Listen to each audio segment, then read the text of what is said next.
Hi friends, ఈరోజు తిరుప్పావై 5వ పాసురాన్ని పాడుకుందాం. ఆ రంగనాథ స్వామిని ఆండాళమ్మ చెప్పినటువంటి తిరుప్పావై పాడుతూ మనము సేవించుకుందాం.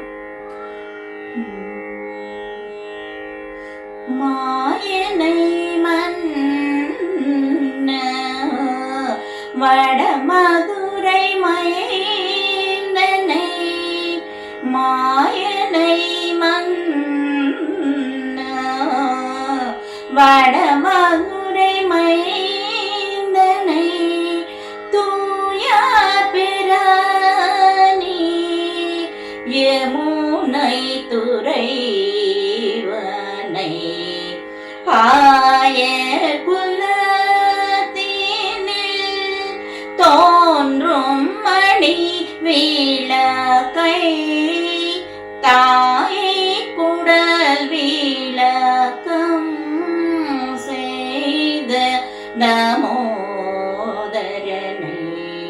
தூயோமாய் வந்து நாம் தூமல தூவிழ்தொழ்தூ வாயினால் பாடி மனத்தினால் சிந்திக்க, போய பிள்ளையும் பொகுதருவான் என்றனவும், தீனில் தூசாகும் சேப்பேலும்